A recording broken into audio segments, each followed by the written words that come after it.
Pedro viu os milagres que o Senhor Jesus operava naquela época. Mas Pedro chegou em um determinado momento da vida dele, que ele começa a seguir a Jesus de longe. Esse é o erro de todos os cristãos: se afastar de Jesus, seguir Jesus de longe. Nunca seja um seguidor de Jesus de longe. Nós precisamos ter um lado, uma posição, um posicionamento. A minha posição em Cristo. Então Pedro, ele, quando viu as coisas apertar, ele deixou-se levar pelas dificuldades, pelo medo, talvez pela desconfiança. E é isso que nós iremos estudar nesta manhã, nesta noite. Lucas capítulo 22, versículo 54, a palavra do Senhor diz: então, prendendo-o, levaram e o meteram em casa do sumo sacerdote. E Pedro seguiu o quê?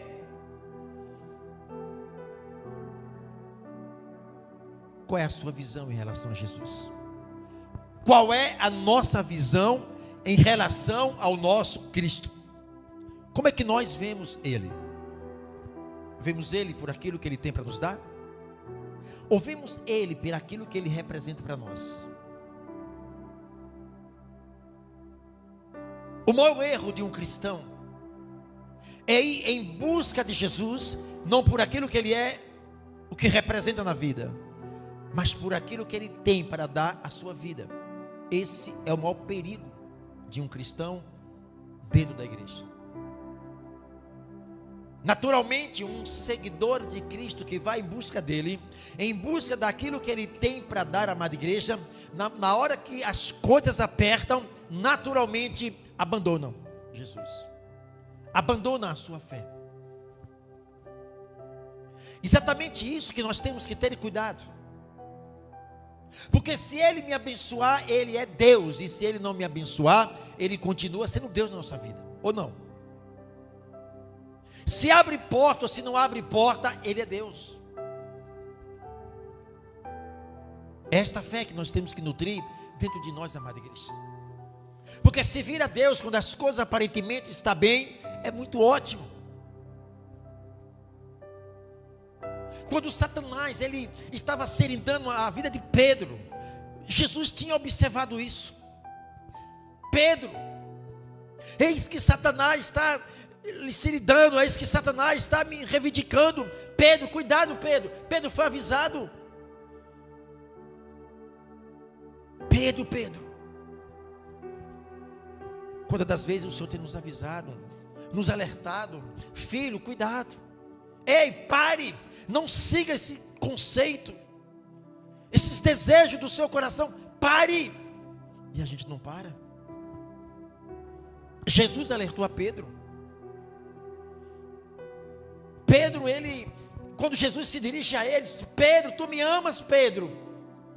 Eu, seu discípulo, eu, Pedrinho de Jesus, este Pedro que o Senhor está vendo aqui, Jesus, eu estou pronto a morrer pelo Senhor.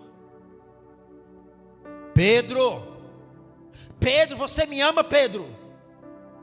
Pedro está pegando ar agora. O Senhor sabe que eu te amo, Jesus. E pela terceira vez o Senhor fala para Pedro: Pedro, você me ama, Pedro? Mestre, o Senhor sabe que eu te amo, mestre. Como é bom dizer que ama ao Senhor quando tudo está favorável à nossa vida. É muito fácil dizer: não, eu creio em Deus, Deus está aqui dentro de mim. Mas quando as coisas apertam, muitos abandonam a Cristo. Basta as coisas apertar um pouquinho para dar um tchau para Jesus.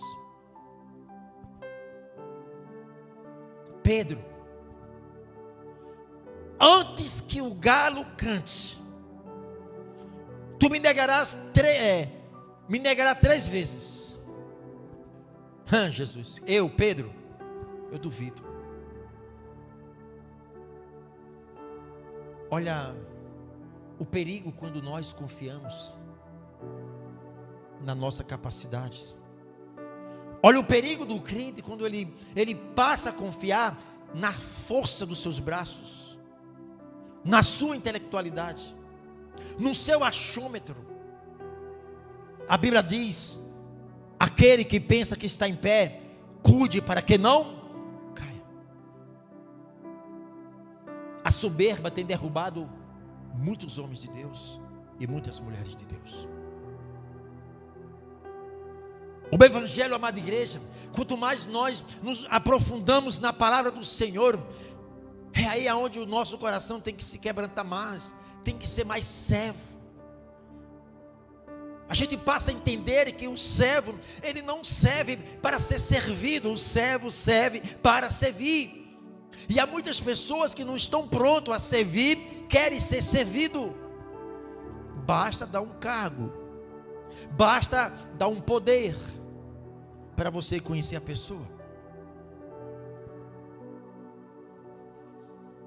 Pedro, a autoconfiança dele, dentro dele. Pedro vai me negar, Pedro, 3 vezes, antes que o galo cante, Pedro. Jesus, eu creio no Senhor, eu amo o Senhor, eu adoro o Senhor, eu confio no Senhor. Quantas das vezes nos dirigimos ao Senhor com essas palavras, mas o Senhor conhece o nosso coração. A Bíblia diz que a boca que me louva, muito me louva com os lábios, mas o coração está o quê? Distante. A Bíblia diz que nós não devemos ser só ouvintes da palavra, mas praticantes. Jesus conhecia o coração de Pedro, como Jesus conhece o nosso coração. Ele conhece o nosso coração muito mais do que nós, igreja. Ele conhece.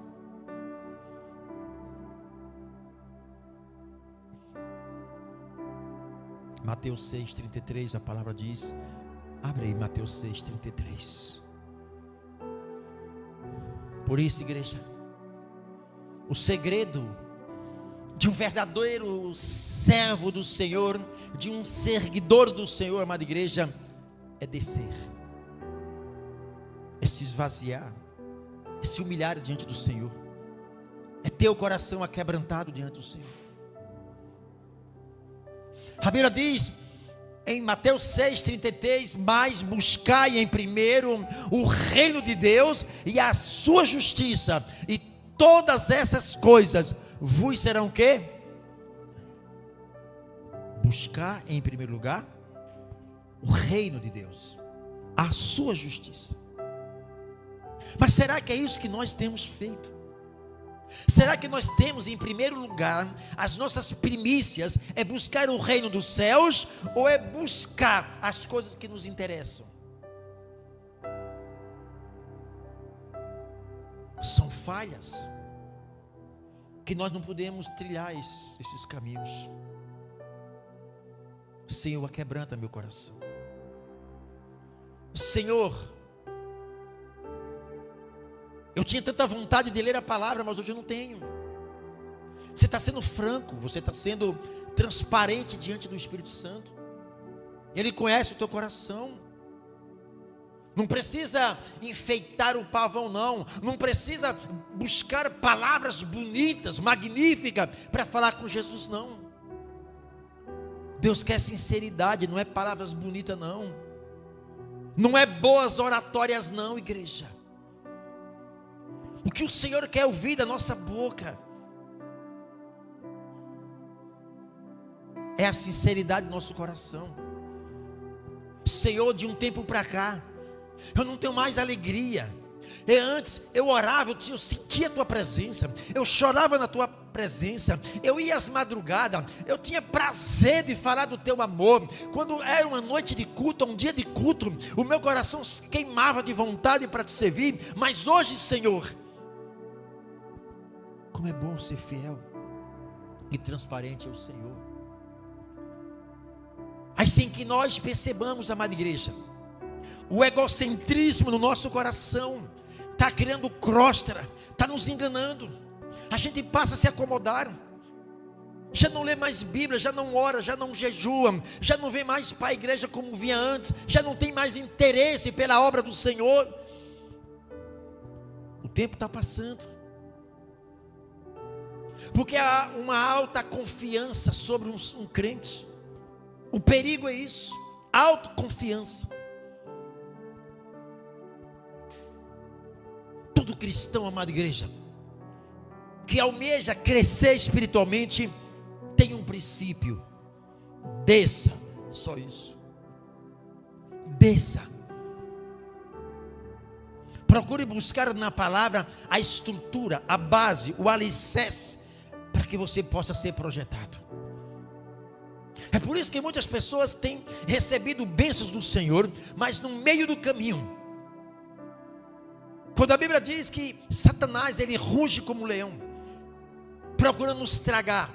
O rugido são os problemas, e a pessoa, por não ter estrutura e base na palavra de Deus, deixa a bênção sair correndo, com medo, porque não tem estrutura espiritual. O que nós vemos Pedro aqui, é um Pedro cheio de autoconfiança. Isso aqui serve para mim, serve para você, igreja.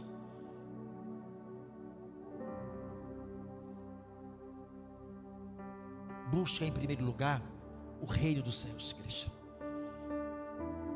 O reino dos céus não começa nos céus, começa dentro de nós. Por isso que nós temos que buscar o reino dos céus, para começar aqui no nosso coração. Há muitos cristãos que estão vivendo neste mundo como se estivesse nos céus. Nós não estamos ainda nos céus, nós estamos lutando, perseverando na palavra do Senhor, crendo na promessa do Senhor, para um dia nós chegarmos no céu. E aí sim, quando nós chegamos nos céus, contemplar o Senhor da maneira que Ele era, amada igreja, aí sim, vencemos. Porque não tem mais problema, não tem mais choro, não tem mais cansaço, não tem mais preocupação. O que terá agora é só adoração a Deus. Aí não tem mais luta. Mas enquanto nós vivemos aqui nessa terra, nós teremos lutas ferradas. E nesta luta vence o mais forte. E nessa luta vence aquele que se quebranta diante do Senhor. Vence aquele que não confia nas suas forças. Vence aquele, amada igreja, que se esvazia mais de si e se preenche mais da palavra de Deus. Você encontra um problema tamanho desse prédio aqui, você diz: Deus, eu não tenho força para vencer esse problema, mas Senhor, eu creio que quando as minhas forças terminar, a do Senhor começa dentro de mim. Há um espírito de coragem dentro de você, há uma intrepidez dentro de você, porque você tem confessado diante do Senhor, você tem falado para Ele as suas fraquezas. A tua vida, ela é um livro aberto para Deus, porque nós sabemos, entendemos que diante dos olhos do Senhor, nada está encoberto, igreja. Nada passa por despercebido aos olhos do Senhor. Ele conhece tudo sobre a nossa vida. Cuidado com a autoconfiança. O diabo está trabalhando para tentar ver crente confiando nas suas forças, nas suas capacidades. É tudo isso que ele quer, porque ele sabe que a soberba é a causa da queda de muitos crentes.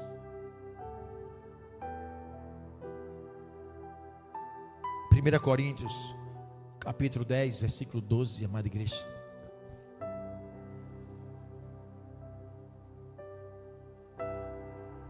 O apóstolo Pedro, quando nós olhamos a história de Pedro, amada igreja, a gente tem que traduzir, chamar essa história por dia de hoje, da nossa vida. Aqui está um Pedro cheio de autoconfiança. Aqui está um Pedro abrindo a sua boca: Senhor, Senhor, eu, Pedro. Pedro. Cuidado com a soberba, Pedro. Cuidado com esta autoconfiança no teu coração, Pedro. Cuidado, Pedro. Aquele, pois que cuida está em pé. Olhe para quê? Não caia. Aquele que cuida a pensar que está em pé. Muito cuidado. A vida de um cristão, amada igreja, não é nada fácil. Porque a palavra diz que o caminho é estreito. Tem hora que é estreita mesmo. Tem hora que é estreita mesmo. Tem hora que a tua cabeça está 1000 por hora. Tem hora que você está sem saber como sair daquela situação. Mas que bom que a sua confiança está no Senhor. Você não se desespera. O seu coração está confiante na palavra. As portas se fecharam, mas eu creio em um Deus que vai abrir. Eu não tenho força para abrir, mas eu tenho um Deus que vai abrir essa porta para eu passar. Eu confio nesse Senhor. Deus, o Senhor está demorando a me responder, a me dar uma resposta. Senhor, o Senhor está demorando a agir na minha vida. Senhor, calma aí, para aí, eu estou com pressa. Aí o ser humano vai e age. Aí toma atitudes erradas. Se precipitam. O resultado disso é quebrar a cara, igreja. Porque não teve paciência para esperar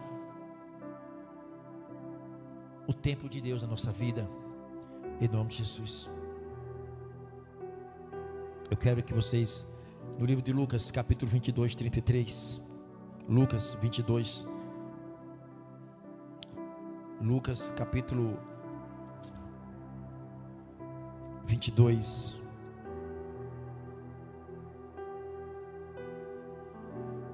É isso aqui que Pedro falou para Jesus. 22, 33. Lucas 22, 33. Guarda isso no teu coração. Olha o que Pedro disse para Jesus. E ele diz: Senhor, estou pronto aí contigo até a prisão e a morte. Eita, Pedro de fé, né? Imagina que os 11 discípulos, quando vê Pedro falar isso, imagina, cabra de fé. Esse é crente mesmo. Esse está disposto a dar a vida pelo Senhor. Este está convertido. Quantas das vezes a gente age pelas emoções, né? E quantos pregadores que muitas das vezes agem pela emoção. Principalmente quando pega o microfone, principalmente quando está no meio de uma multidão.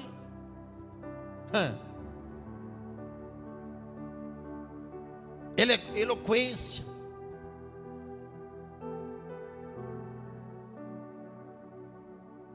Meu Deus do céu. Muitos homens já caíram por causa da soberba.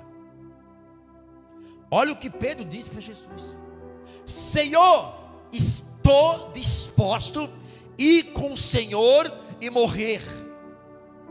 Em outras palavras, eu não vou abrir, Jesus. Se pegarem o Senhor, vai ter que pegar Pedro também. Esse Pedro aqui, ó. Se colocarem a mão no Senhor, vai ter que colocar em mim também. Jesus estava vendo no coração dele que não era nada disso. Pedro estava entusiasmado. Imagina que os outros discípulos, que mais uma multidão que estava ali, imagina que Pedro agora era o centro. Era o super crente. Era um homem cheio de fé, cheio de poder. Mas o coração, coitado, não era nada daquilo que ele estava falando. Olha o cuidado que nós temos quando falar, marido. Às vezes tem pregadores por aí que eu vou te falar uma coisa. Parece que o Senhor é surdo. Parece que Deus é surdo. Gritam, faz, olha, eu não sei.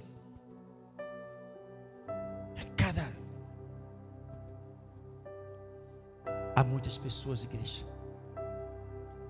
que está procurando o seu centro. Não Jesus o centro. Não é Jesus que é o centro da mensagem. É o pregador que é o centro da mensagem. Pedro, ele estava sendo visto ali, amada igreja, como um homem de muita coragem, de muita fé. Imagina que tinha pessoas ali arrepiadas e vendo só Pedro falar aquilo. Eu estou disposto a ir com o Senhor e morrer pelo Senhor. Eu, Pedro, teu servo, teu discípulo. Jesus disse: o Senhor acha, eu, Pedro, que eu vou negar o Senhor? Pedro, tu vai me negar 3 vezes, Pedro? Não, Jesus, não fala isso. O Senhor vai ver. Quantas das vezes a gente fala assim com Deus, hein? Eu fico imaginando, às vezes, tem um cristão que ele ora assim: ó Deus, assim como o Senhor usou Paulo, me usa também. Assim como o Senhor foi com Elias. Imagine que Deus falasse: tá bom, filho, você quer que eu te use como eu usei os profetas, como eu usei os discípulos? Agora para aí, antes de eu te usar, tu vai passar pelo aperto que eles passaram. Vocês querem? Aí a coisa mudou de história. Aí não, Jesus, para aí. Eu quero que o Senhor me use como, mas antes de eu te usar, eu tenho que lhe testar. Eu tenho que saber. Apesar que eu sei o que é o teu coração, mas eu quero mostrar para você que o teu coração não está preparado para isso. Quantas vezes, no momento das emoções, tu fala tanta besteira. Não, Deus é comigo. A coisa aperta, desaba. Autoconfiança.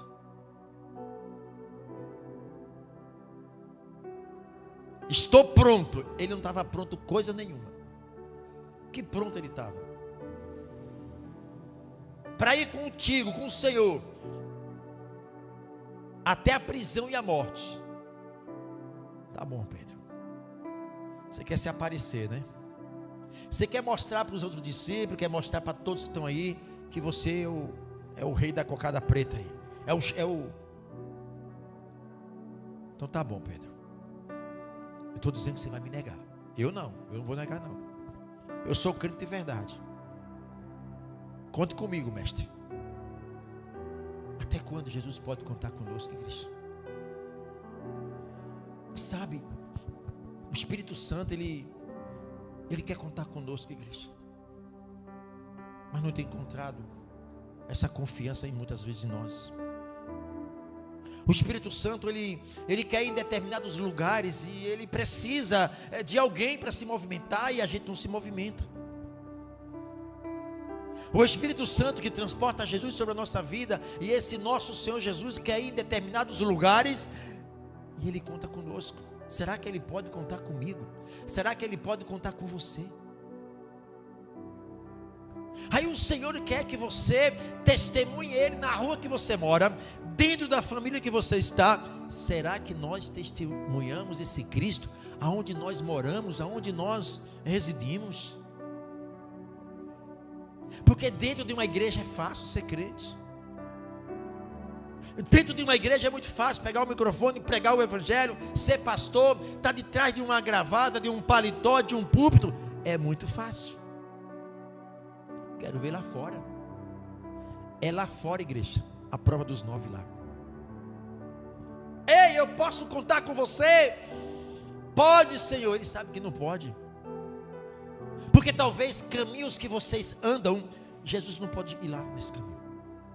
E você quer que Jesus vá? Caminho da mentira, caminho do péssimo testemunho, caminho de uma prática de pecado, você quer que Jesus vá nesse caminho? Não vai, tu vai só. O Espírito Santo não vai em lugar, amada igreja, que o coração humano cheio de prática de pecado está lá, ele não vai.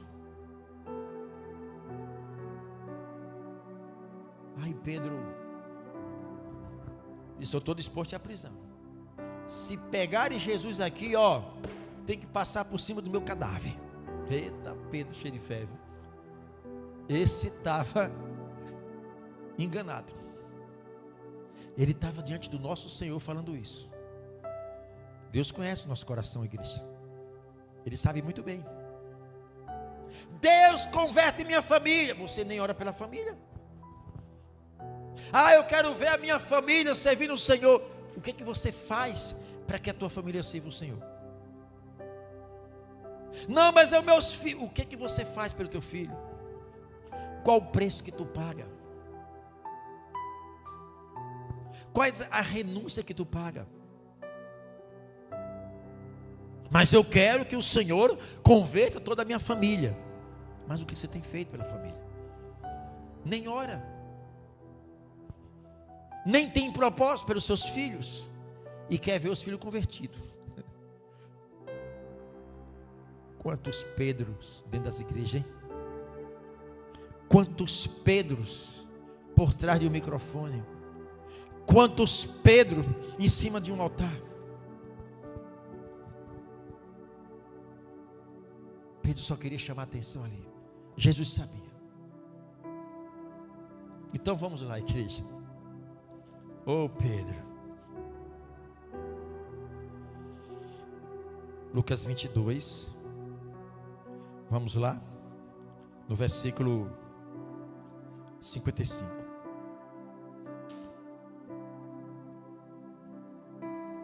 E havendo-se acendido o fogo no meio do pátio, estando todo sentado, assentou-se Pedro entre eles. Só bastou acender uma fogueira. Pedro está lá no meio dos pecadores. Só a fogueira. Pedro já está lá. Porque Jesus já estava dentro do sinédrio. E Pedro covardemente viu quando Jesus foi pego, arrastado. Pedro, que estava dizendo que ia para a prisão com ele, foi o primeiro a abrir. Meu mestre lá. Aí tem uma fogueira, tá um monte de gente lá. Os filhos do capeta, tudo lá. Todo mundo aplaudindo ali a prisão de Jesus. Imagina os comentários que estavam ao redor daquela fogueira a respeito do nosso Senhor. Esse tem que morrer. Esse tem que ser condenado. E onde Pedro estava, bastou acender a fogueira para Pedro estar no meio do povo lá, escondidinho, olhando Jesus entre o povo. Cadê o arrogante do Pedro? Cadê aquele que disse que estava pronto a ir à prisão, morrer pelo nosso Senhor? Aquele que bateu no peito: Senhor, eu te amo. A Bíblia diz que muitos me louvam com os lábios, mas o coração está onde? Distante. Igreja, imagine se saísse uma lei, diz: olha, crentes, pegou o crente da igreja, prende. Os irmãos, você está tudo vazio aqui. Olha, tem uma lei, saiu uma lei federal agora, uma determinação do ministro da Justiça agora, porque as polícias estão recebendo ordem agora para prender todos os crentes que for pego numa igreja. Pode prender, bota o camburão lá, ele bota tudo lá. Qual é o crente que apareceu na igreja? Qual o crente que... Qual era o pastor que ia abrir a igreja? Prende. Quem? Se eu for por lá, vou cair na cadeia. Vou nada. Passa. o quanto nosso coração na igreja confia. Eu tenho um Deus aqui dentro de mim. Aperta só um pouquinho para estar correndo. O quanto a nossa estrutura está precisando ser restabelecida, restaurada dentro de nós, igreja. Tem crente que é assim.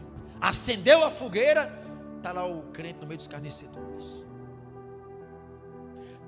Salmo capítulo diz assim: bem-aventurado todo aquele que não se assenta na mesa dos escarnecedores e não detém no caminho do pecador, mas o seu prazer é meditar na lei do Senhor de dia e de noite. Ele é como uma árvore plantada na beira do riacho, que suas folhas não murcham. Olha para aí. Imagina uma árvore plantada na beira de um riacho. Não tem verão certo, porque as raízes conseguem pegar água lá embaixo. As suas folhas estão sempre verdes, atraentes. Cuidado. Pedro estava no meio daqueles escarnecedores, escondido. Ninguém pode me ver aqui. Ninguém pode achar que eu sou crente aqui, porque se perceberem que eu sou crente aqui, eu estou ferrado. Pedro não estava nem aí, amada igreja. Na presença de Jesus foi uma coisa, na presença dos discípulos foi outra coisa. Mas quando as coisas começaram a apertar, Pedro começou a seguir Jesus de longe.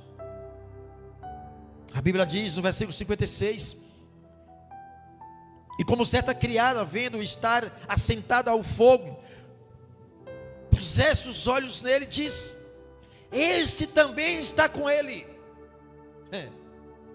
Ô rapaz, o que está se escondendo aí? Você estava com Jesus, estava ou não estava? Pedro, me descobriram. Agora me descobriram.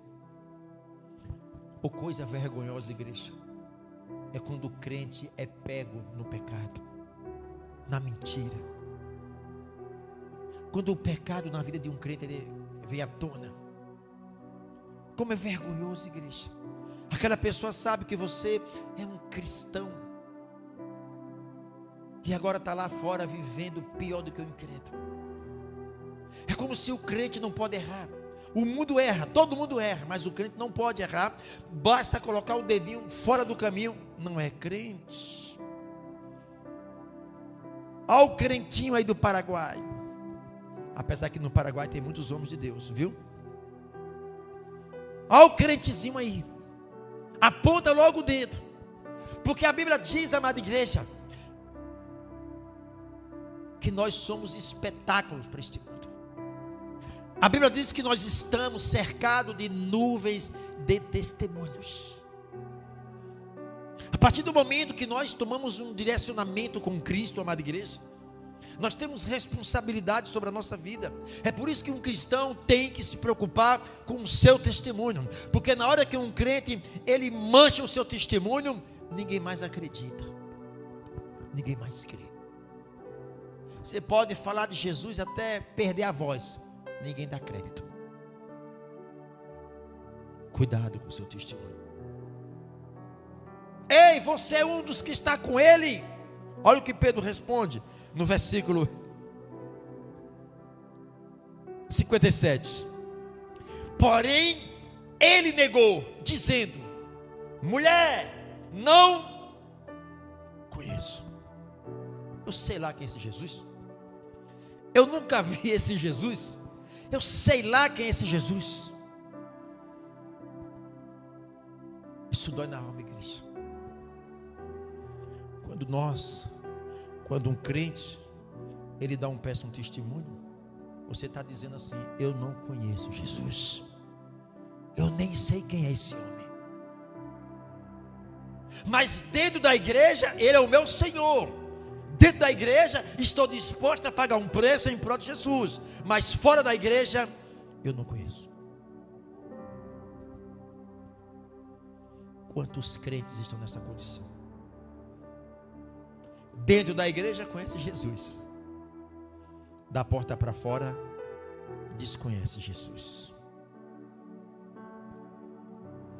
Ei, mulher, eu não sei quem é esse homem, mas ele não falou que estava disposto a ir para a prisão? Ele não falou que estava disposto a dar vida para Jesus? E agora ele diz no meio, ele tem a oportunidade de falar de Jesus para aquele povo. Pedro tem a oportunidade de falar de Jesus para aqueles endemoniados, e ele se iguala com aquelas pessoas. Eu não sei quem é, eu não conheço. Cuidado, crente. Cuidado, crente. Igreja não é salvação, não é garantia de salvação para ninguém. Tem muitos crentes confiando que dentro de uma igreja, dentro de uma religião, estão seguros. O pior lugar de se esconder é dentro de uma igreja. A Bíblia diz que não tem nada oculto que um dia não venha a ser revelado. Eu não sei, mulher, quem é esse homem. Não sei. 58. E um pouco depois, vendo outro, disse: tu és também deles? Mas Pedro diz: homem, não sou. Já vai a segunda vez mentindo. Olha Pedro, a condição que Pedro está. Primeira mentira, negou Jesus.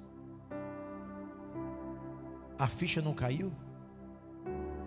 Olha a que ponto estava o coração de Pedro. Olha a que ponto está o coração de muitos crentes. Negam e a consciência não está nem aí. Dá péssimos testemunhos, a consciência não está nem aí. A consciência está adormecida, coração endurecido. Pedro tem a segunda oportunidade para dizer àquele rapaz lá: eu sou servo do Senhor, sim. Eu sou um seguidor de Cristo. Aquele homem que está lá dentro do sinédrio, que está sendo acusado, estão batendo nele. Eu estou ouvindo aqui os gritos. Tem lá 70 sacerdotes que faz parte do sinédrio, todos acusando o inocente. Será que Pedro, o coração dele não se comoveu em ver o Senhor dentro de um sinédrio, 70 homens acusando o Senhor do que nada fez, os gritos, berros lá dentro, e Pedro está dizendo que não conhece Jesus, que não sabe quem é esse Senhor? O quanto nós precisamos se converter, igreja. É por isso que a igreja hoje, a igreja evangélica hoje, dentro da sua história, nunca a igreja, ela está vivendo um cansaço espiritual, uma fadiga espiritual, como a igreja de hoje. Isto é muito vergonhoso. O Espírito Santo, eu imagino que ele chora por esta igreja. Imagino se os discípulos tivessem que olhar para essa terra, olhar esta igreja atual, essa igreja moderna, os discípulos estariam chorando de vergonha.